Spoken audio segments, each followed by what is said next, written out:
First things first, Alabama State Bar rules require the following language in all attorney communications.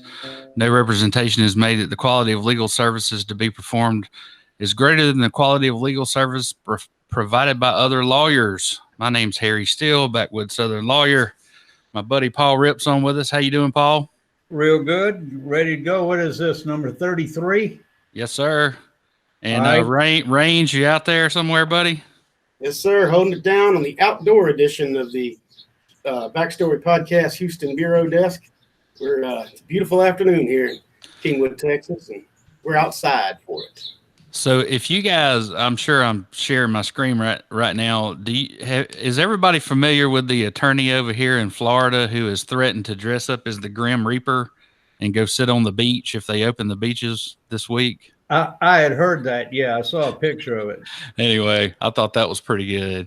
So the situation, the snapshot from the other day, that number has jumped from 4,800 to 5,800 in just these few days.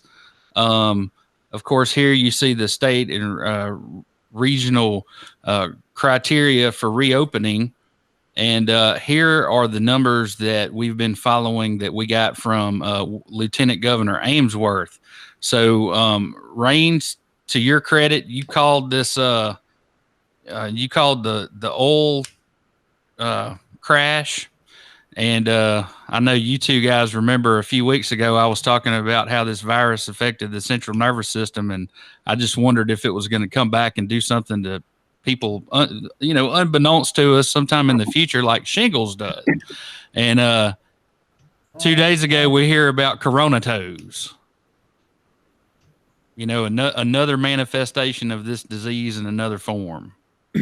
So, anyhow, I want to take another look. This is a month ago. There were 242 cases in Alabama.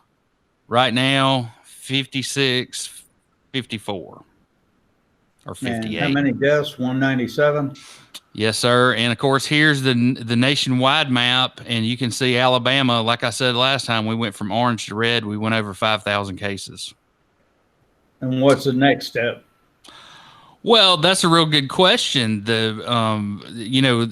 What we're being told is because we only went up by 1,000 in a week. That's a huge improvement. Mm-hmm. And so we must be ready to open. What it shows me is what this pandemic would have been like if we hadn't been at home doing not as we were told, but as we know to do. Right. Well, the 25 billion on this last bill is for testing, and we got 2 weeks to go. Well, less than 2 weeks to go. So hopefully Alabama have a lot more data and maybe we'll be in line for some testing, because testing is going to give you confidence, and that's what is going to be needed for the public to participate in going back to work. Testing is absolutely the key driver in all of this. Well, everybody that's beating this is testing. Germany, South Korea, testing is paramount in their plan, and we just are missing the ball. Well, now, I got to tell you, I've got a lot of people out here in the Houston area who and I'll quantify this by saying the overwhelming majority of them wear a particular form of hat that lets you know what their intelligence level is. But their main argument is, look at how few cases we have. Look at the numbers. The numbers are just down. They're just down. We don't need to be closed down. We don't need masks. We don't need any of this stuff. The reality of it is, if I took 300 people from just up the street where I live in East Montgomery County, Texas, that were all hooked on meth, and I put them in a room and said, all right, y'all tell me which one of these people are on meth, you wouldn't know unless you tested them. But you could sure get a good idea just by looking around. Right. You know what I mean? And what these people are doing are taking that same instance and saying, well, you can't tell anybody in this room is addicted to crystal methamphetamine because we haven't tested all of them. Well, idiots, it's there. It's out there. The numbers are driven. It's called an infection fatality rate. All right, an IFR. The IFR for this virus is turning out to be about 0.78 to 1.2%, depending on the saturation of population. The Spanish flu was only 2.4%. There's not that big of a difference. And people are still acting like this just isn't any big deal because they feel like their freedoms are being encroached for some reason. And this virus is 3 times more contagious than the flu. Absolutely. I wrote a short essay the other day, and we can segue into this later. But I said these, I'll nutshell it for you. If you believe that your liberty is incumbent on having a choice to do what you want, but you are enabled to have that choice by people that don't have a choice, that's not liberty, that's entitlement. Right. Period. And that figure range is about 17%. 83% of people believe in the stay-at-home policy, the testing, etc. So the 17% are looking at, you know, the figures that are in front of them, and they're not giving any credit whatsoever to the social distancing and how effective it's been. And that's the argument right there with them. But I'll stay with the 83% group. Now, you know, today, I want to as well, but it seems like every state in the South have elected people that are well within that 17%. right? Yeah. Well, you know, there's a new solution now being recommended, and that's you can inject yourself with maybe something like Clorox or something like that. But what I would suggest to anybody that did it was that maybe they read the label on the back, and when you see that little skull and crossbones there, that's telling you not to put that in your body.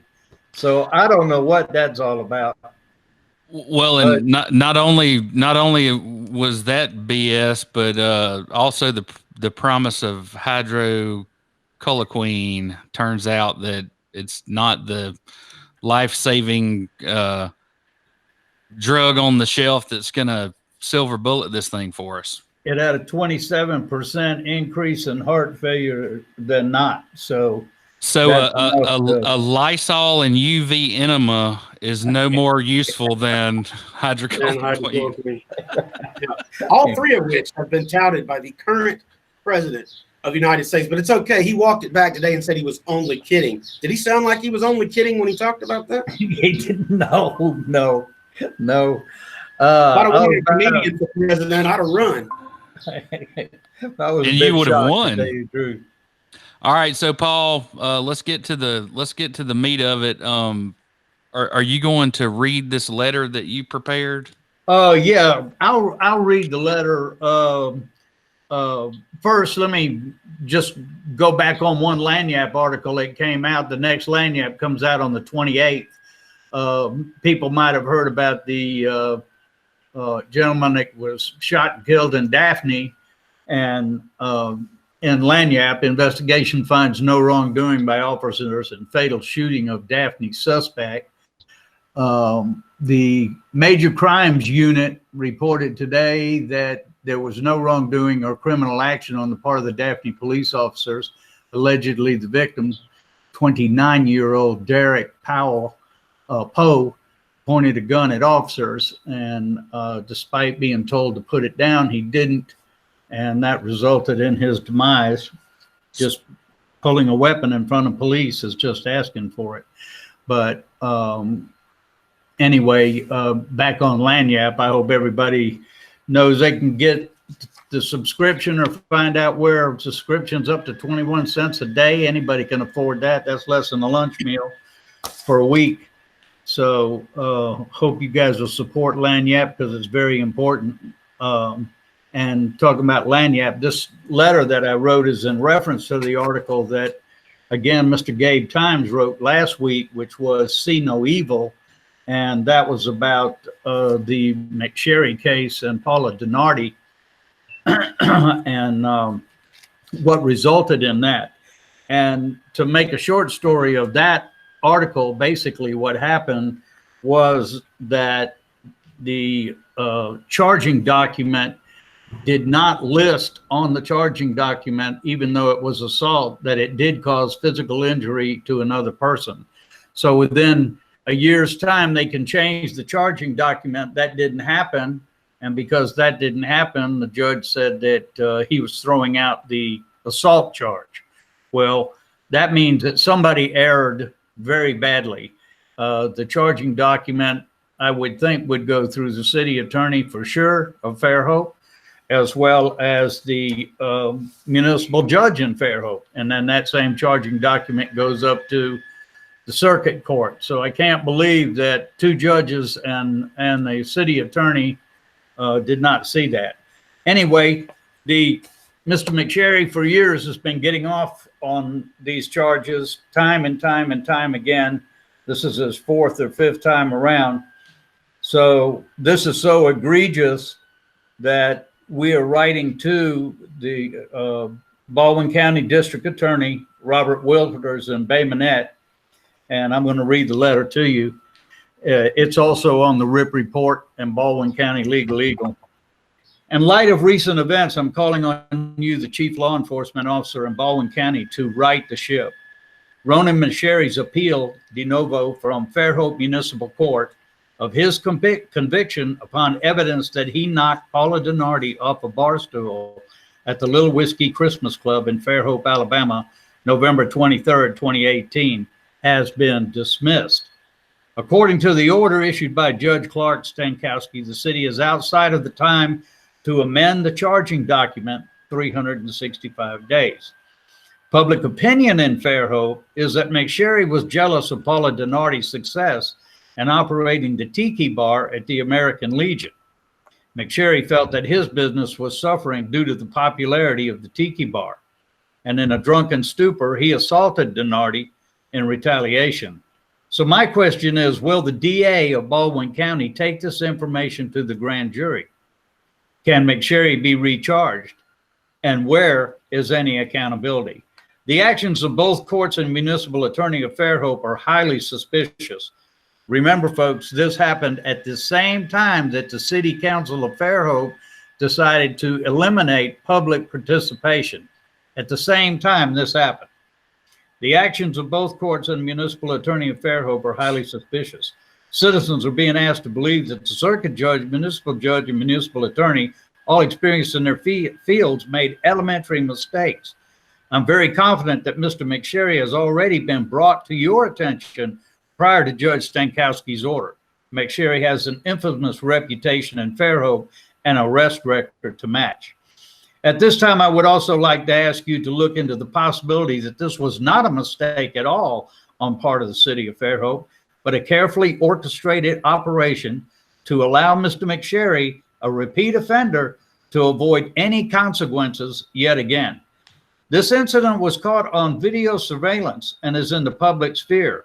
Having been covered by Lanyap, McSharry originally pled guilty of the assault March 26 in Fairhope Municipal Court.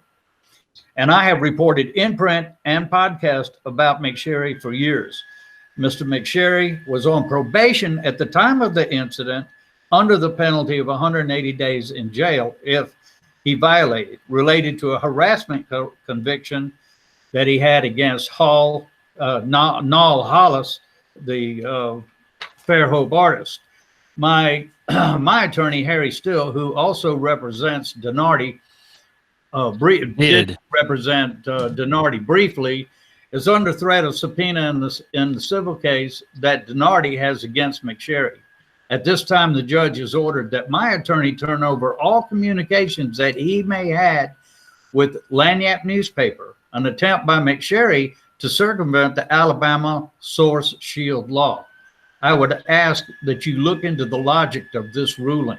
There is currently a motion to reconsider on Judge Stankowski's desk.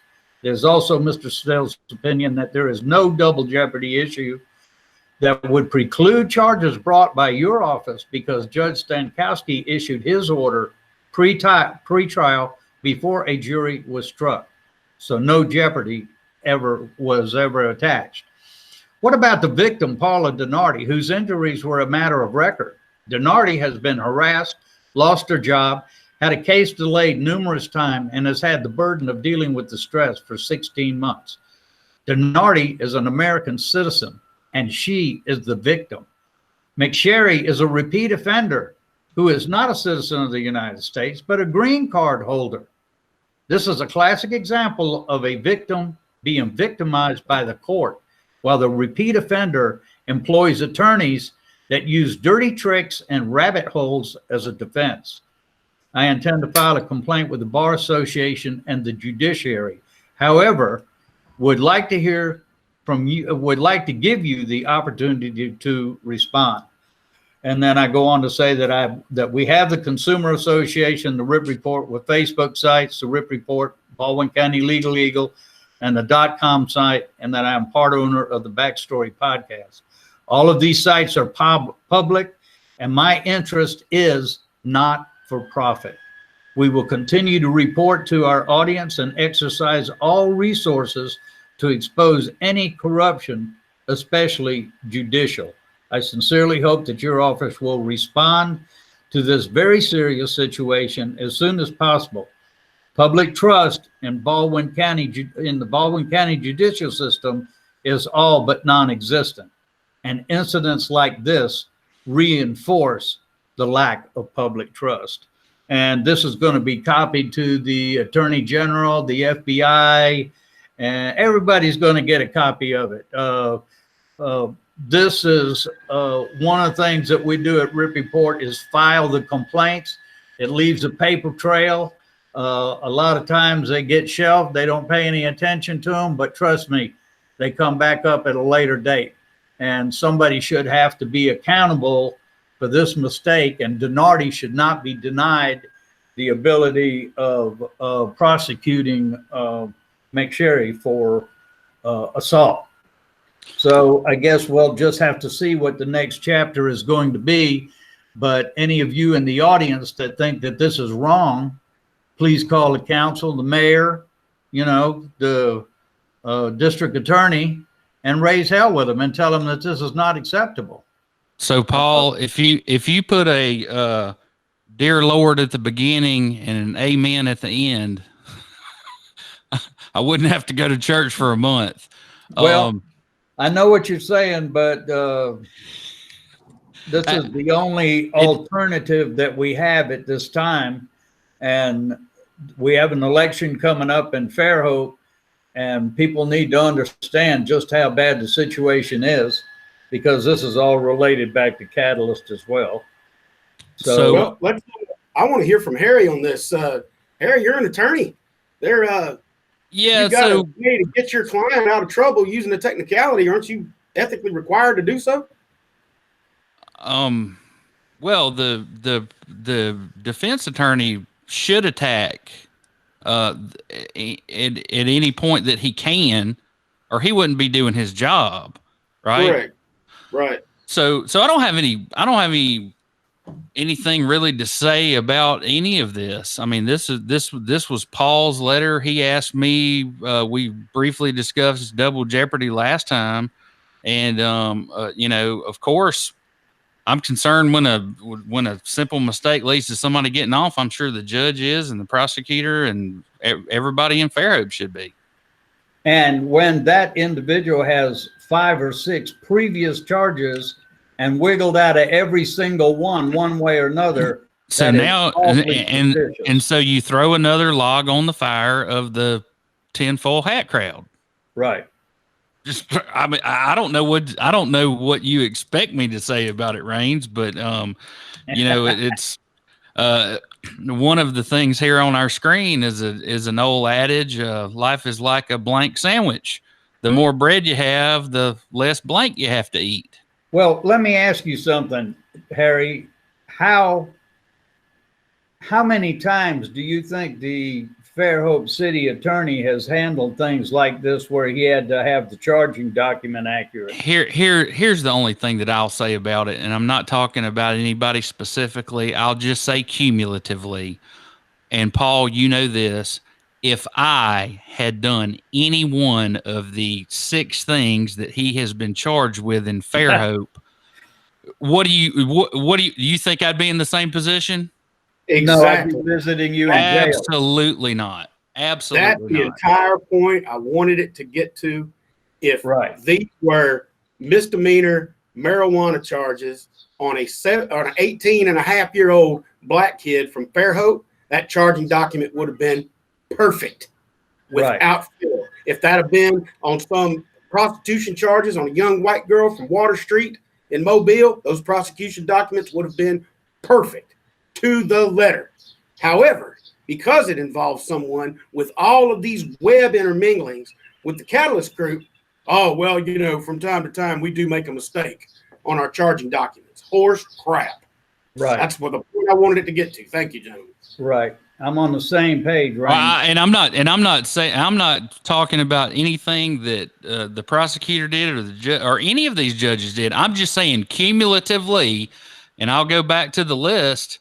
But I'll guarantee you, if Harry Steele had harassment, striking and kicking, public intox, another harassment, a public intox, and assault third, I wouldn't be a lawyer, and I probably wouldn't be sitting here talking to you guys right now. But so to carry Paul's tinfoil hat to conclusion, just what in the why Mr. McSharry? Right. And how in the world could he be on probation and have this incident happen and nothing happened to him? Look, there's some old families around here that if something like this went down with them, I'd shrug my shoulders and I'd say, well, that's some of the good old boy stuff. Who the hell is this guy?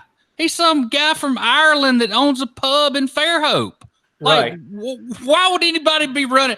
That's the flaw in your thought process, Paul. This guy's nobody to anybody.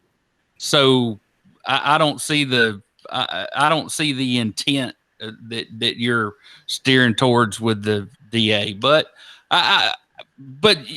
just circumstantially, I would say that there's no doubt that if Harry, Raines, or Paul Ripp did any one of these 6 things, that we would not be sitting here shooting the crap about it on the internet. That's right. Or still have a liquor license after all this. That's the other thing that makes no sense. Well, that's right. How could he have a liquor license with all these offenses? You know, you're supposed to go before the city council, and they ask the police chief every time, everything cool with this license, you know? Well, here's a guy that's got a daggum 4 or 5 charges, all of them are alcohol related, and he's running a bar. I mean, good God. Well, lads, I hate to break it to you, but if he's a smart fella, he's got visual surveillance running through his entire bar. And so everything that happens in his bar is in a video archive somewhere. And no one want to pull the trigger on digging that particular casket up out the ground. You have no idea how much you actually sound like him. Yeah, really. It's uncanny. All right, so can we move on, please, before Raines entraps me into something I don't want to say? This certainly is not over. Oh no, and especially after that letter gets spread around, or the audio clip from this, that's what happens with this podcast. People just snip audio and shoot it around each other in text because they've gotten back to me. So I'm sure this one will be snippable. So Raines, the infographic on the screen, I hope y'all are seeing this.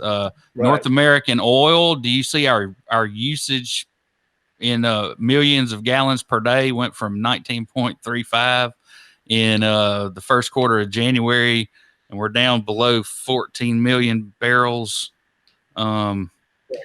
Yeah. So where's the bottom, man? Well, as far as usage goes, we're pretty much at the bottom right now.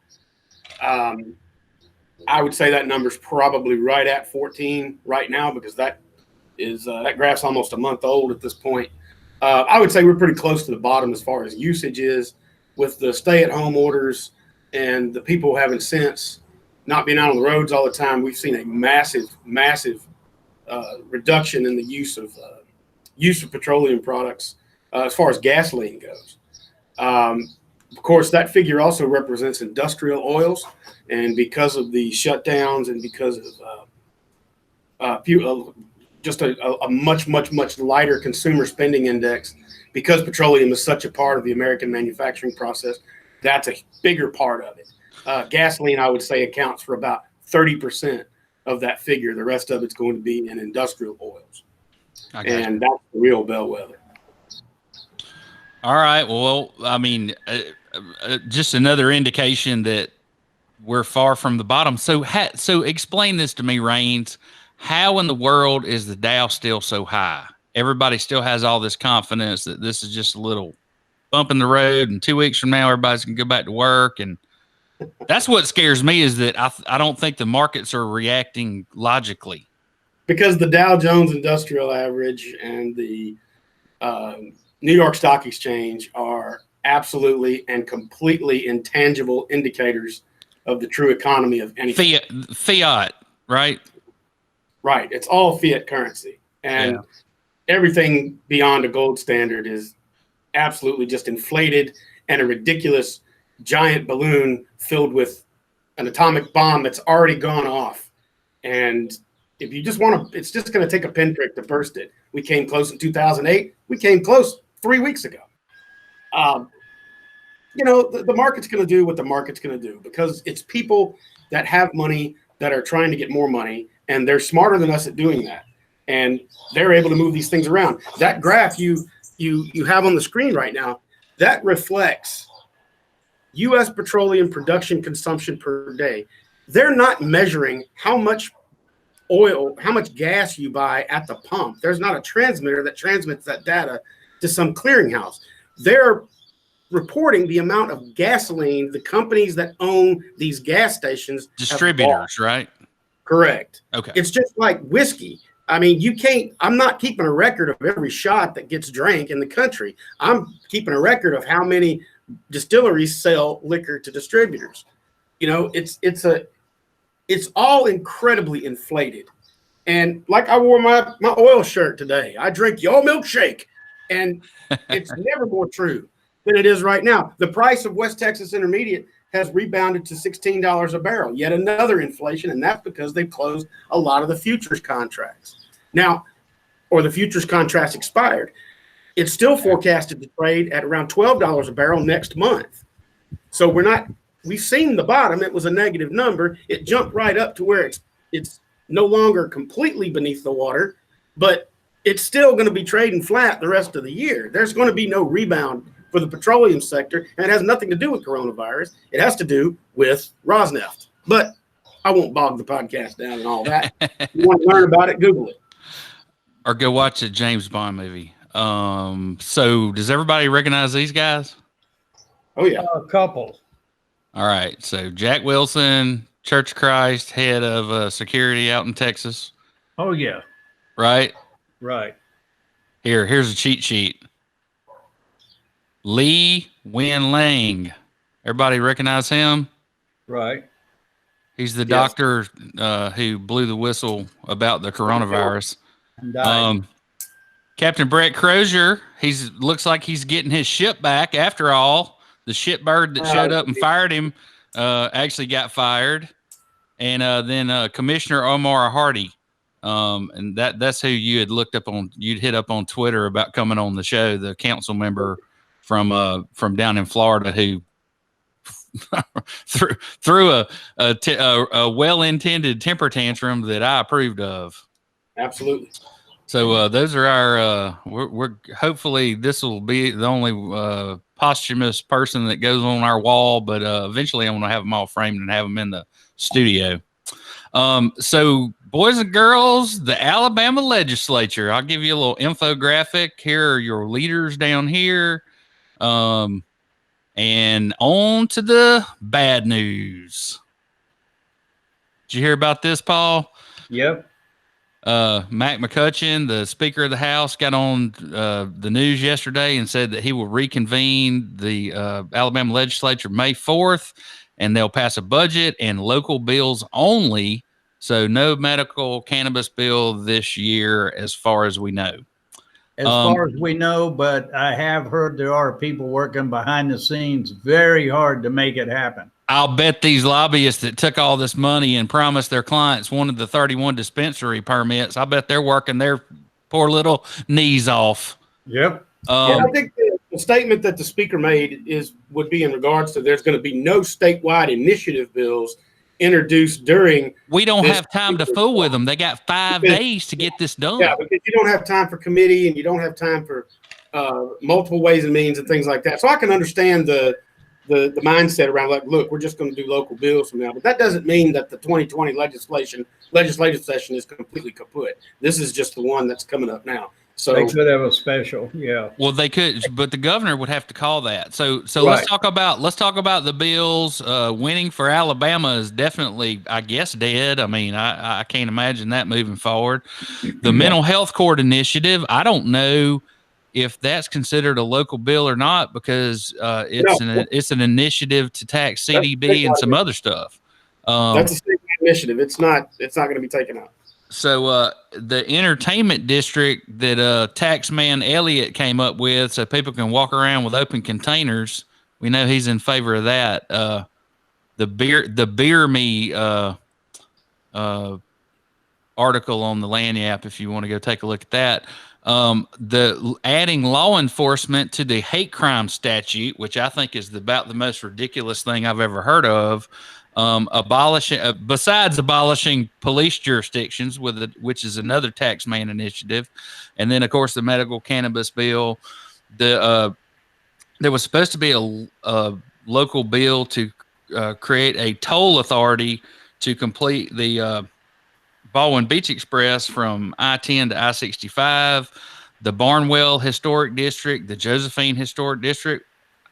I believe those are general bills of local application, so those might still be in the mix. The paper lottery, they had enough votes in the House they had enough people sponsor it for it to pass the House. And then now wait a minute. Now, if something's already been in the legislature and it's already been through committee, and it's just basically awaiting a roll call vote, I can see them putting that out there. Well, I don't think that's the problem. Nobody knows. We know the medical marijuana thing was way too up in the air. The House was trying to put the ABC board in control of anyway, it's a big mess, and I don't know how they're going to work that out. But the last thing I want everybody to keep their eye on, and one that I'm really worried about going through, is everybody knows Albritton is the Indian, the Porch Creek Indians man, right? Right. Taking a couple $100,000 from them. He is also Alabama Power Company's man, and he has introduced a bill to redefine what a landfill is in Alabama, so that it'll be just fine for them to cover that damn coal ash poison up here on the Mobile River across the Delta from us. Or they won't be liable if something happens. I'm gonna need a copy of that bill as soon as you can get it to me. Okay, no problem. Or it'll be written to where they're not liable if something happens. Trust me, after 30 years of leachate testing, they can walk away from it. And then as the river continues to meander as it has for millennia, it's eventually going to cut into that coal pile and put it out in the bay. It's not a matter of if, it's when, and I hope it's 100 years from now, but I doubt it. So while everything is on lockdown, this is my little hometown. So right here, Kmart is gone. They're building a place where they're going to make sweet tea. I don't know. It's called Sweet Brew. The old sanctuary at the Baptist Church has been demolished. And this is the historical Baldwin County High School site right here. That's the old senior square, that big pile of rubble you see right there. And, of course, that's the football stadium in the background to give you some perspective. One more time, that's senior square. I don't know why in the world they're moving all that concrete to that one spot to stockpile it. And then, of course, I wanted to plug Ben Raines again and his new Alabama's Eden movie that I'm anticipating. And then that's what I did for Earth Day. We went to Little River and sat in the creek. Water was about 65 degrees. It was nice. That's nice. Well, you didn't lead off the podcast with all of the fish you caught, so I'm just not even going to bother asking about that. Dude, it's a little. I mean, there are some fish in there, but this was this is take Doodle a folding chair and let her sit there and, you know what I mean. This wasn't a men's adventure trip. Although I did go dig a big 5-gallon bucket full of clay that I'm gonna make a pot while we're at home on a. I'm gonna make it and fire it and do all that mess. So I've dug my clay. Now it's a matter of separating the gravel out of it and getting it to a consistency where I can work with it. Just leave it in there and see if you can make a pot. I don't think that'll work either. Man, Paul, don't let him fool you. He's going for that ghost moment. Old Doodle's already got him fired up, made him. Oh, hell, I didn't even thought about that. Hey, I want to do that pottery thing. I don't have the potting wheel. You come where behind me and we do all that, and it just goes all to shit, and we make love in the background. No, Harry, just tell the story, will you? I'm good, man. If that did happen, you two jokers are the last people I'd ever tell. All right, so what else is going on in Fairhope, Paul? I know you hadn't left the compound in a few weeks or 6 weeks. I know it's been 6 for me. No, I've been staying put. I was behind on my yard work from a couple of years, but the Fairhope's been pretty quiet except for this thing with the McSharry case. I do want to remind people that they can go to Lanyap and get updates on the COVID-19 that are not on the paywall. I mean, that they can just go to Lanyap. Those articles are free and online. But I don't really know what's up for Fairhope, except that beginning next week, we'll start chronicling the BP oil spill and Mr. Boom Boom Pittman's participation and how he manipulated that bid. And I'll walk that through the next 3 or 4 podcasts, giving dates and times and what was going on. But between now and the end of the month, I think it's going to be pretty quiet around here. So, Paul, we now have 143 confirmed cases in Baldwin County, 810 in Mobile County, wow, and 420 in Escambia County, Florida. So we're sandwiched in here, and that's what I keep trying to tell everybody. We're a part of this community, the Gulf Coastal community, right? Not Montgomery and Birmingham. I mean, we're right between the two. Yeah, you're on the I-10 corridor. That's the artery. Yeah, true that. All right, boys. Well, I'm done. Have y'all ever seen a shot that comes prepackaged? Yeah. Yes. Drink it. It's mostly sugar. Okay. Yeah. Well, it was just out in the refrigerator. It's a Sex on the Beach. They used to have years ago when we go diving out of Panama City, they had a little drive-in, and you could drive in and order a mixed drink. Yeah. And what a great idea. Anywhere else, but I do remember that because the first time I drove through there, I just couldn't believe you could get a mixed drink and drive off. Of course, that's been many, many years ago. All right, boys. So, Rains, anything interesting going on in Texas besides the oil's crashing?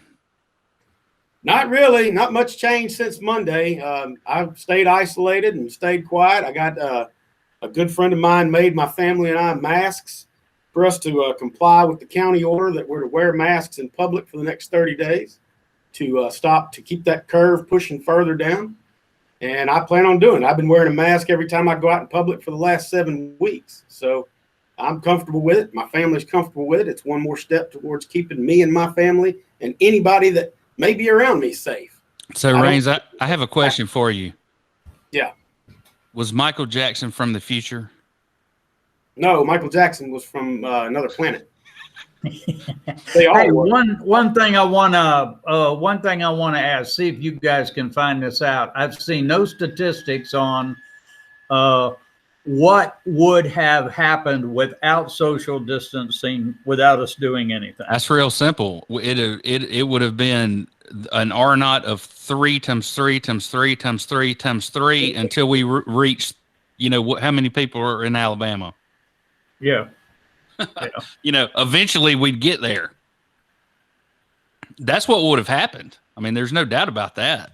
And now they're saying that they think that like maybe a majority of the people in New York State have been in contact with somebody with coronavirus because they're just, displaying antibodies in the test. So I don't know. 25 billion for testing. Hopefully, pray to God, they're going to get those tests to, all the states pretty quickly. All right. So here's one thing that I want everybody to go look at, and I'm going to share it on our Facebook page. Last week, Mayor Stinson over in Mobile had a press conference, and our sheriff Hallsmack was on there. The city of Mobile, I guess out of compassion, set aside 200 or so tests so that Baldwin County Corrections and Sheriff could go over to Mobile and get tested. And when I talk to elected officials around here, they say, well, we just can't get any tests. And I'm going, well, you're not bitching loud enough. Right. If Mobile's got tests and we don't have tests, that's because you're a bunch of pushovers. Right.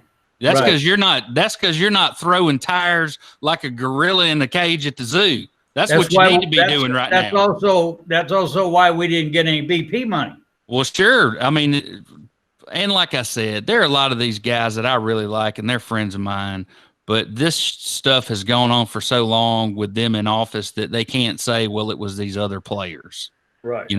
It's all this is coming home to roost. And if you're in office, you're at fault. Period. Keep your ready sharp. And we're at fault for putting you in office. All these people that have no idea what they're doing. It's a shame. Well, I've vented enough. I'm going to go have a nice afternoon. How about you guys? What are y'all up to this weekend? I'm fixing to go watch Ozark. Okay. Are you watching that? You like it? Yeah. Does it bring back memories of your time chopping heads off in Belize or whatever you were doing when you were down there? Hey, I could tell you some stories about Belize and make Ozark not look so bad. I bet. Yeah. Well, one day we'll all get together and turn these damn cameras off, and we'll tell all kinds of stories like that, I'm sure.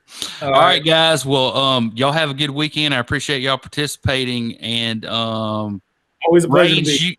You have the Mayhems tonight, right? What time is that? That's right, Friday Night Fiasco. We're doing Friday Night Fiasco. What time? Kicking it off at 10:30 tonight. All right, I'll see you there. Looks good. And I can't find a seconder usually when I propose this, but I don't care. I don't need a seconder.